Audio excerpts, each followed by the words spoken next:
ദൗത്യം തുടരാം എന്നാണ് മുഖ്യമന്ത്രി ഇപ്പോൾ പറഞ്ഞിരിക്കുന്നത്. ഇപ്പോൾ നേരത്തെ വേണു പറഞ്ഞതുപോലെ തന്നെ എന്തുകൊണ്ടാണ് ഈ ഘട്ടത്തിൽ, അതായത് 20 മീറ്റർ ചുറ്റളവിൽ ശ്വാസത്തിൻ്റെ സാന്നിധ്യമുണ്ട് എന്ന സിഗ്നൽ ലഭിച്ച സാഹചര്യത്തിൽ എന്തുകൊണ്ടാണ് ഉദ്യോഗസ്ഥർ ഇത് അവസാനിപ്പിച്ചു പോയത് എന്നതിന് വ്യക്തതയുള്ളൊരു മറുപടി ഉണ്ടായിട്ടില്ല. മാത്രമല്ല, വിജയകുമാർ സൂചിപ്പിച്ചതുപോലെ തന്നെ വേണമെങ്കിൽ ഈ മണ്ണുമാന്തി യന്ത്രങ്ങളൊക്കെ അവിടെ എത്തിച്ച് കുറെ കൂടി കാര്യക്ഷമമായി ഇപ്പോഴും തിരച്ചിൽ നടത്താൻ കഴിയും എന്നാണ് അവിടെ നിന്നുള്ള റിപ്പോർട്ടുകൾ വരുന്നത്. പരിശോധന തുടരും എന്നതാണ് തീരുമാനമുണ്ടായിരിക്കുന്നത്. ഒരുപക്ഷെ ഉദ്യോഗസ്ഥർ ഈ സ്ഥലത്തേക്ക്, ഈ മേഖലയിലേക്ക് തിരികെ വരും. ദൗത്യം തുടരും എന്ന് മുഖ്യമന്ത്രി അറിയിച്ചിരിക്കുന്നു.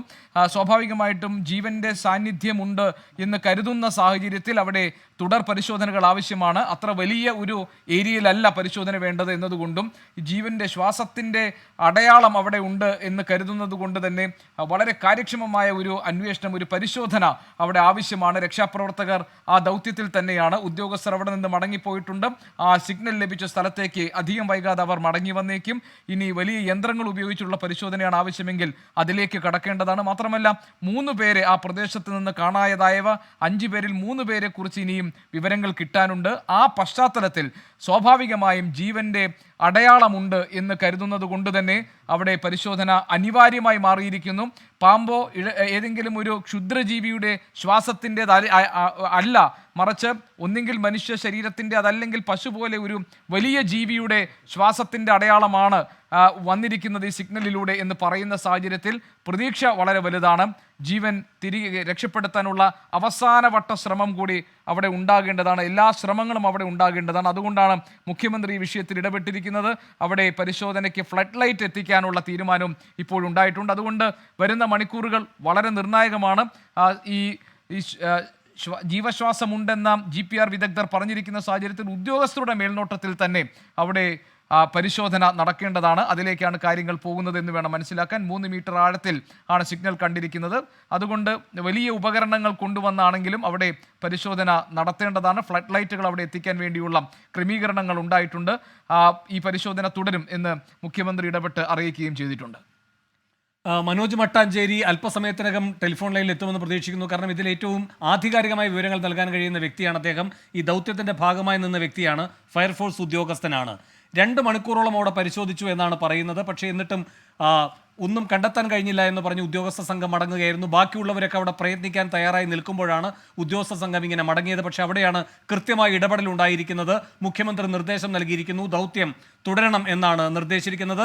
അതുകൊണ്ട് ഈ രാത്രിയിലും പരിശോധന തുടരാനുള്ള തീരുമാനം തന്നെയായിരിക്കും. അതിന് മതിയായ സൗകര്യങ്ങളും അവിടെ ഏർപ്പെടുത്താനുള്ള നിർദ്ദേശവും വന്നിരിക്കുകയാണ്. ഫ്ലഡ് ലൈറ്റ് അടക്കം വെച്ചുകൊണ്ട് രാത്രി മുഴുവൻ വേണമെങ്കിൽ തിരച്ചിലിലേക്ക് പോവുക, പരിശോധനയിലേക്ക് പോവുക എന്നതിലേക്കാണ് ഇനി കടക്കാൻ പോകുന്നത്.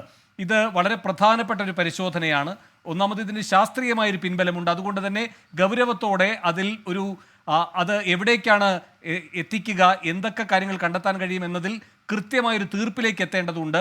ആ ഘട്ടത്തിലേക്ക് വീണ്ടും പരിശോധന കിടക്കുമെന്ന പ്രതീക്ഷ നൽകുന്ന ഒരു വാർത്തയാണ് ഇപ്പോൾ വരുന്നത്. ഈ GPR സംവിധാനത്തിൻ്റെ പ്രത്യേകത ഈ തെർമൽ സ്കാനിങ് വഴിയുള്ളതിനേക്കാൾ കുറെ കൂടെ സൂക്ഷ്മമാണത്.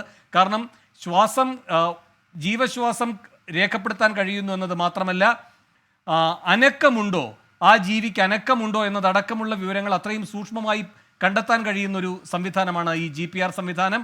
അതിൽ നിന്നാണ് ഒരു സൂചന ലഭിച്ചിരിക്കുന്നത്. അതുകൊണ്ട് തന്നെ അത് പാതി വഴിയിൽ ഉപേക്ഷിച്ച് പോകേണ്ട ഒരു ദൗത്യമല്ല.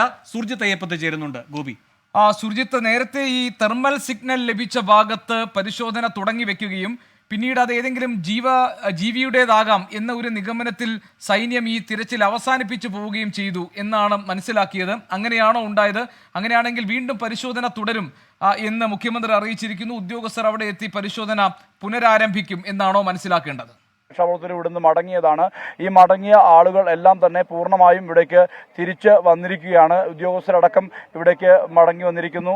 അവരെല്ലാം തന്നെ ഈ മേഖലയിൽ മണ്ണിനടിയിലാണ് ഇതിന്റെ സാന്നിധ്യം കണ്ടെത്തിയത് എന്നാണ് പറയുന്നത്. ആ മണ്ണിനടിയിൽ കേന്ദ്രീകരിച്ചുള്ള ഒരു പരിശോധനയ്ക്കുള്ള ശ്രമമാണ്. ഇപ്പോൾ ഫ്ലഡ് ലൈറ്റ് അടക്കമുള്ള സംവിധാനങ്ങൾ ഇവിടെ എത്തിച്ച് സൈനികരടക്കം ഇവിടേക്ക് മടങ്ങിയെത്തി ഇവിടെ പരിശോധന നടത്തുമെന്നുള്ള കാര്യമാണ് പറയുന്നത്. എന്തായാലും ഇതുമായി ബന്ധപ്പെട്ട പരിശോധനയിലേക്ക് കടക്കാനുള്ള നീക്കമാണിപ്പോൾ ഈ സന്നദ്ധ പ്രവർത്തകരുടെയും അതോടൊപ്പം തന്നെ ഉദ്യോഗസ്ഥരുടെയും ഭാഗത്തു നിന്ന് ഉണ്ടായിട്ടുള്ളത്.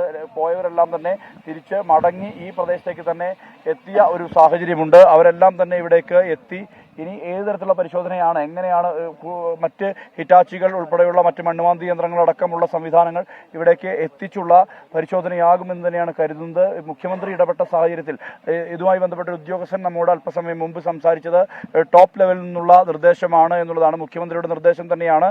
ആ നിർദ്ദേശം അനുസരിച്ചാണ് ഇപ്പോൾ വീണ്ടും ഇവിടെ തിരച്ചിൽ തുടരാനുള്ള തീരുമാനത്തിലേക്ക് എത്തിയിരിക്കുന്നത്. രാത്രി അതിനായുള്ള കൂറ്റൻ സംവിധാനങ്ങൾ ഇവിടേക്ക് എത്തും, കൂടുതൽ യന്ത്രങ്ങളെത്തും. ഇതിന്റെ അടിസ്ഥാനത്തിൽ ഈ മണ്ണിനടിയിൽ പരിശോധന നടത്തും. അങ്ങനെയെങ്കിൽ ജീവന്റെ തുടിപ്പ് ഈ പ്രദേശത്ത് ഉണ്ട് എങ്കിൽ സ്വാഭാവികമായും അത് കണ്ടെത്തുക എന്നുള്ള ദൗത്യമാണ് ഉള്ളത്. ആ ദൗത്യം നടപ്പാക്കണമെന്ന് മുഖ്യമന്ത്രിയുടെ നിർദ്ദേശം കൂടി വന്നിരിക്കുന്നു. ആ നിർദ്ദേശത്തിന്റെ അടിസ്ഥാനത്തിലാണ് ഇത്തരത്തിലൊരു നിലപാടിലേക്ക് ഈ താഴേക്ക് പോയ ഉദ്യോഗസ്ഥരും അതോടൊപ്പം സന്നദ്ധ പ്രവർത്തകരും ഉൾപ്പെടെയുള്ള ആളുകളെല്ലാം തന്നെ ഇവിടേക്ക് കയറിയിരിക്കുന്നത്. സൈനികരെത്തും, അവർ ഇവിടെ മാന്തി തന്നെ പരിശോധിക്കും. അതായത് ഈ സിഗ്നൽ ലഭിച്ചിരിക്കുന്നത് ഇതിന്റെ അടുക്കള ഭാഗത്തായിട്ടാണ്. അതായത് ഈ തൊട്ടടുത്ത് മുസ്ലിം ലീഗിന്റെ ഓഫീസാണ്, യൂസഫിന്റെ വീടിന്റെ തൊട്ടടുത്ത്. അതിന് അടുത്ത് ഉള്ള ഒരു ഭാഗത്താണ് സിഗ്നൽ ലഭിച്ചത് എന്നുള്ളതാണ്. അവിടെ കേന്ദ്രീകരിച്ചുകൊണ്ടാകും ഇതുമായി ബന്ധപ്പെട്ട പരിശോധനയടക്കമുള്ള കാര്യങ്ങളിലേക്ക് കടക്കുക എന്നുള്ളതാണ് വ്യക്തമാവുന്നത്. അത് ഇപ്പോൾ നമുക്ക് ദൃശ്യങ്ങളിൽ കാണാം. കൂടുതൽ ഉദ്യോഗസ്ഥർ ഇവിടേക്ക് എത്തിയിട്ടുണ്ട്, സന്നദ്ധ പ്രവർത്തകർ എത്തിയിട്ടുണ്ട്. അവരുടെ എല്ലാം നേതൃത്വത്തിലാണ് ഇങ്ങനെ വീണ്ടും ഒരു പരിശോധനയ്ക്കുള്ള ശ്രമവും നീക്കവും എല്ലാം തന്നെ നടന്നുകൊണ്ടിരിക്കുന്നത്. ഈ ആ സ്ഥലത്ത് കൂടുതൽ പരിശോധന നടത്താൻ പ്രയാസമുള്ളൊരു ഭാഗമായിട്ടാണോ തോന്നുന്നത്? സുർജിത്ത്, അവിടെ നോക്കുമ്പോൾ ആ സ്ഥലത്ത് ദൗത്യം എന്ന് പറയുന്നത് അത്ര ശ്രമകരമാണ് എന്നാണോ?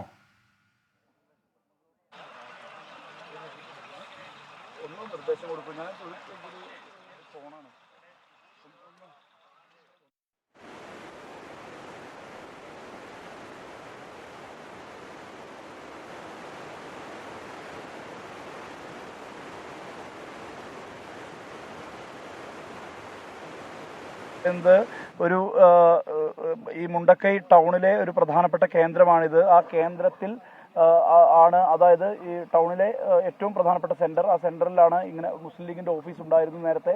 അതിനപ്പുറത്ത് വീടുകൾ ഉണ്ടായിരുന്നു. ആ പ്രദേശത്ത് അതിന് താഴെയാണ് ഇങ്ങനെ സിഗ്നൽ ലഭിച്ചിട്ടുള്ളത്. വീടിന്റെ തൊട്ട് താഴെയാണ് ഒരു സിഗ്നൽ. ജീവന്റെ തുടിപ്പുണ്ട് എന്നുള്ള തരത്തിലുള്ള ഒരു സിഗ്നൽ ലഭിച്ചിരിക്കുന്നത് ഇതിന്റെ താഴെയാണ്. അവിടെ ഈ ടെറൈൻ എന്ന് പറയുന്നത് ചെളി വന്നടിഞ്ഞ് അങ്ങനെ നമ്മളൊന്ന് കാൽ വെച്ചാൽ താഴുന്ന വിധത്തിലുള്ള ചെളിയിൽ ആണ് നമ്മളൊക്കെ നിൽക്കുന്നത്. അങ്ങനെ ഉള്ള ഒരു അവസ്ഥയുള്ള സ്ഥലമാണ്. മാത്രമല്ല കല്ലുകൾ, കൂർത്ത കല്ലുകളൊക്കെയുള്ള അങ്ങനത്തെ ഒരു സ്ഥലമാണ്. മാത്രമല്ല ഒരു ബിൽഡിംഗ് പാതി പൊളിഞ്ഞ നിലയിലാണ് ഒരു ബിൽഡിംഗ് ഉള്ളത്. അങ്ങനെ ഒരു അപകടകരമായ ഒരു ടെറൈനാണിത്. ആ ടെറൈനിലാണ് ഇത്തരത്തിലൊരു പരിശോധനയിലേക്ക് കടക്കാൻ വേണ്ടിയുള്ള തീരുമാനത്തിലേക്ക് എത്തിയിട്ടുള്ളത്. എന്തായാലും രാത്രി തുടർന്ന് ഇവിടെ പരിശോധന നടത്തും. ജീവന്റെ തുടിപ്പ് ഉണ്ട് എന്നുള്ളത് ഈ GPR പരിശോധനയിൽ വ്യക്തമായിട്ടുണ്ട്. അതിന്റെ അടിസ്ഥാനത്തിലാണ് ഇങ്ങനെ ഒരു നിലപാടിലേക്ക് എത്തിയത്. മുഖ്യമന്ത്രി തന്നെ ഇടപെട്ടു. സ്വാഭാവികമായും അങ്ങനെ ഒരു ജീവന്റെ തുടിപ്പുണ്ടെങ്കിൽ അത് കണ്ടെത്തേണ്ടതുണ്ട് എന്നുള്ള നിലപാടിന്റെ ഭാഗമായി തന്നെയാണത്. അതുകൊണ്ട് തന്നെയാണ് സൈനികരെ അടക്കം ഉദ്യോഗസ്ഥരെ അടക്കം രാത്രിയിൽ ഇവിടെ എത്തിച്ചുകൊണ്ട് ഇവിടെ കൂറ്റൻ സംവിധാനങ്ങൾ ഉപയോഗിച്ചുകൊണ്ട് ഒരു പരിശോധനയ്ക്കുള്ള ശ്രമം നടന്നുകൊണ്ടിരിക്കുന്നത്. എന്തായാലും ഉദ്യോഗസ്ഥർ ഉൾപ്പെടെയുള്ളവർ ഇവിടേക്ക് തിരികെ മടങ്ങിയെത്തും എന്നുള്ളതാണ് കരുതുന്നത്. രാത്രി കേന്ദ്രീകരിച്ചും ഇവിടെ തെരച്ചിൽ തുടരാനുള്ള തീരുമാനമാണ്. അതിനായി കൂടുതൽ മണ്ണുമാന്തി യന്ത്രങ്ങൾ എത്തിക്കും എന്നുള്ള തരത്തിലുള്ള പ്രതികരണമാണ് വന്നിരിക്കുന്നത്. അങ്ങനെ അതിനുവേണ്ടിയുള്ള ഫ്ലഡ് ലൈറ്റ് അടക്കം എത്തിച്ചുകൊണ്ട് ഒരു വിശദമായ രീതിയിലുള്ള പരിശോധനയിലേക്ക് കടക്കുമെന്നുള്ളത് തന്നെയാണ് വ്യക്തമാവുന്നത്. ശരി, സുർജിത്ത് അയ്യപ്പത്താണ് വിവരങ്ങൾ നൽകിയത്. മുണ്ടക്കൈ ടോപ്പിലാണ് ഇപ്പോൾ ജീവന്റെ തുടിപ്പ് ഉണ്ട് എന്ന സംശയത്തിന്റെ പേരിലുള്ള പരിശോധനകൾ നടക്കുന്നത്.